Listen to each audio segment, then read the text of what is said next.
Every ruined castle tells a story, and if these walls could talk, they would tell of a 7-week siege which took place in the summer of 1643 during the First English Civil War. Brampton Bryan's walls can't tell their own story, but one eyewitness, Captain Priamus Davis, a man who lived through the siege and was a key part in the castle's defence, left us with a day-by-day breakdown of the events as they unfolded in his diary. Captain Davis's account is more than an account of shots fired, however. It details in the language of the day what was considered the masculine bravery of the woman who led the household throughout the siege. Brilliana, Lady Harley, had been entrusted with the house and children by her husband, Sir Robert, and she would do all in her power to defend the castle. Upon Wednesday, the 26th of July, they appeared and faced us, with a body of horse and foot. They took some of the inhabitants, amongst whom there was one born blind. When they demanded who he was for, he replied for King and Parliament. Him they presently murdered. The army that descended on the castle supported the king and were here to force the surrender of the castle. Sir Robert Harley was in London as events unfolded, leaving his wife Lady Brilliana to take command of the situation. Those malignant sparks have kindled such a flame in England that they may well fear the great justice of heaven will find them out. These began the quarrel against us, which caused that honourable and gallant Lady Harley to put herself into a posture of defence against their insolent and illegal proceedings. I thank God I am not afraid. It is the Lord's cause that we have stood for. And I trust, though our iniquities testify against us, yet the Lord will work for his own name's sake, and show the men of this world that it is hard fighting against heaven.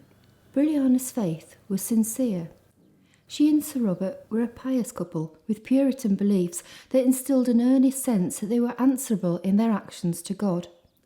Their faith drove them to Parliament's side and left Brilliana dangerously isolated in a royalist county.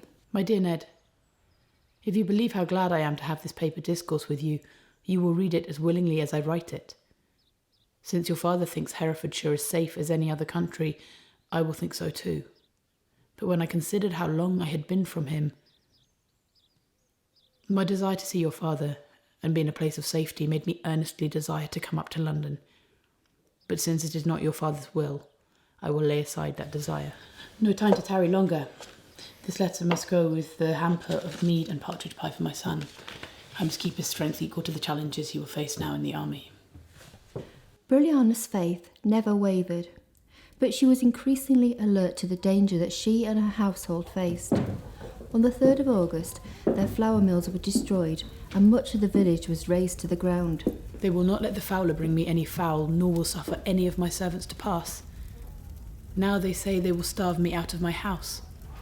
They've taken away my husband's rents, and they say they will drive away the cattle, and I shall have nothing to live upon. In the afternoon they placed a great gun in the steeple and made 5 shots, which shattered the battlements.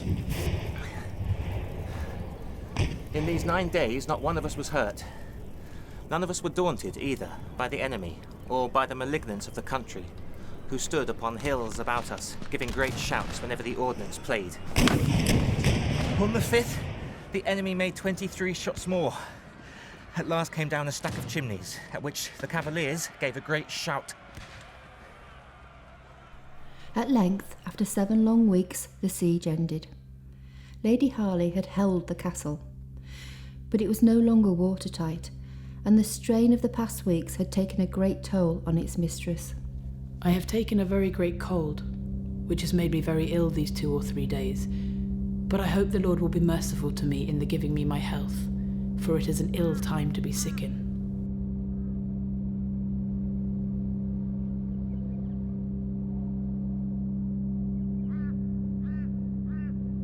This honourable lady, suddenly and unexpectedly, fell sick of an apoplexy.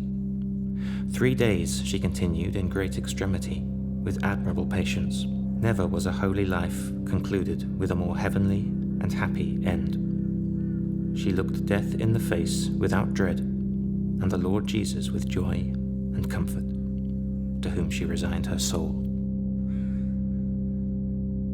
In October 1643, aged just 45, Lady Harley passed away.